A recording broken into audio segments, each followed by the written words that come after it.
Good morning बच्चों। आज हम क्लास 4 का हिंदी का पार्ट 4 शुरू करेंगे, जिसका नाम है रक्त की कहानी। पाठ को शुरू करने से पहले आइए रक्त के विषय में थोड़ा सा जान लेते हैं। रक्त क्या है? रक्त, जिसे खून कहा जाता है, हमारे शरीर के लिए बहुत ज़रूरी है। अगर हमारे शरीर में रक्त की जो मात्रा है वो कम हो जाती है तो फिर हमें बहुत सारी जो बीमारियां हमारे शरीर को घेर सकती हैं।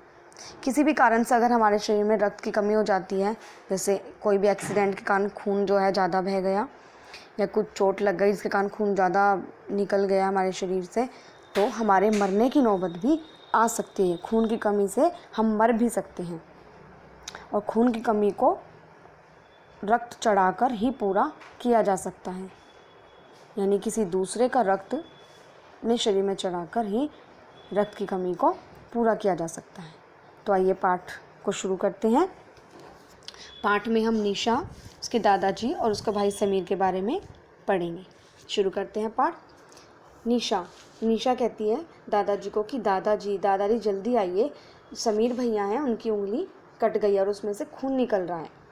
दादाजी कहते हैं कि समीर को देखकर कि अरे तुम्हारी उंगली से तो बहुत सारा खून निकल रहा है, तुम्हें चाकू से काम करते हुए ध्यान रखना चाहिए था। दादाजी निशा को कहते हैं कि जाओ जल्दी से एक साफ़ रुमाल को गीला करके ले आओ। अब जब दादाजी उसे कहते हैं तो निशा साफ़ गीला रुमाल लेकर आती है। अब दादाजी क्या करते हैं, दादाजी गीला रुमाल समीर की उंगली पर बांध देते हैं और उस समीर को अंदर ले आते हैं। अब गीला जो रुमाल दादाजी ने बांधा था उसकी वजह से खून रुक जाता है, यानी खून बहना बंद हो जाता है। दादाजी उंगली पर दवाई, जो समीर है, समीर की उंगली पर दवाई लगाकर पट्टी बांध देते हैं और यह सब निशा देख रही होती है। चुपचाप खड़ी हुई निशा देख रही होती है।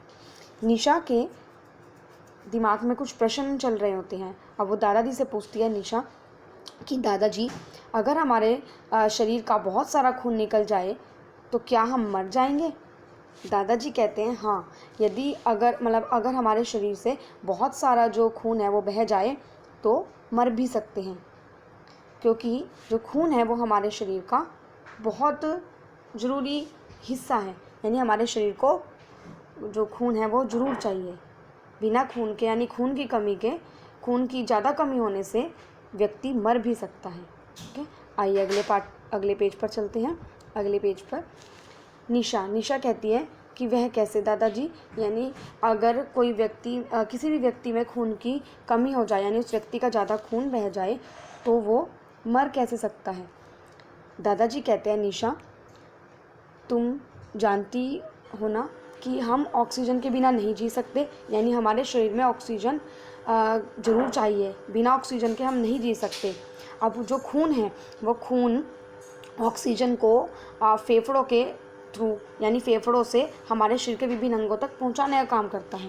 यानी खून जो ऑक्सीजन है, ऑक्सीजन को हमारे फेफड़ों से शरीर के जो अन्य हमारे विभिन्न अंग हैं वहाँ तक पहुँचाने का काम करता है। और अगर खून ही नहीं होगा तो ऑक्सीजन की कमी के कारण शरीर के जो अंग हैं विभिन्न, वो काम करना बंद कर देंगे। कि अगर खून की कमी हो जाएगी, खून कम होगा तो ऑक्सीजन की कमी के कारण हमारा जो शरीर है, उस शरीर के विभिन्न अंगों तक ऑक्सीजन नहीं जाएगी, यानी ऑक्सीजन की कमी होगी, तो इससे जो हमारे शरीर के विभिन्न अंग हैं वो काम नहीं कर पाएंगे। अब ये बात समीर सुन रहा था। समीर कहता है कि दादाजी, कुछ दिनों पहले मेरा एक दोस्त है राजीव, उसकी मम्मी को भी अस्पताल में खून चढ़ाया गया था। उसकी मम्मी की कार दुर्घटना में, यानी उसकी मम्मी का एक्सीडेंट हुआ था कार से और उन्हें बहुत चोट लग गई थी और उनका जो बहुत सारा खून है वो शरीर से निकल गया था।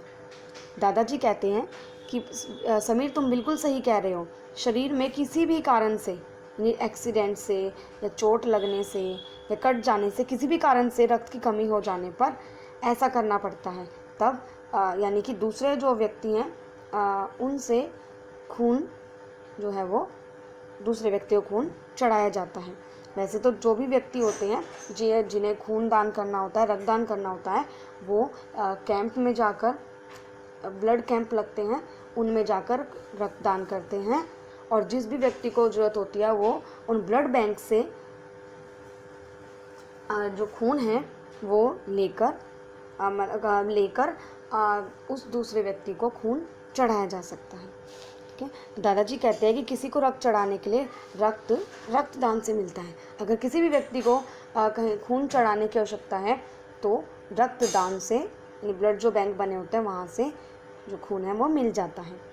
निशा कहती है क्या किसी को भी किसी का खून चढ़ाया जा सकता है दादाजी? और किसी भी व्यक्ति को किसी भी दूसरे व्यक्ति का खून आसानी से चढ़ाया जा सकता है? दादाजी कहते हैं नहीं बेटा, जो खून होता है उसके 4 वर्ग होते हैं।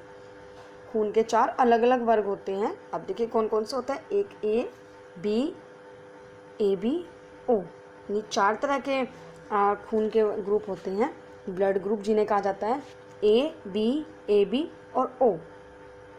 अभी जो 4 ग्रुप हैं, इनके यानी 4 वर्ग हैं, इनके भी 2 प्रकार होते हैं, पॉजिटिव और नेगेटिव। जैसे A positive A negative, B positive B negative, A B positive A B negative, O positive O negative. तो इन चारों वर्गों के भी अलग 2 प्रकार होते हैं।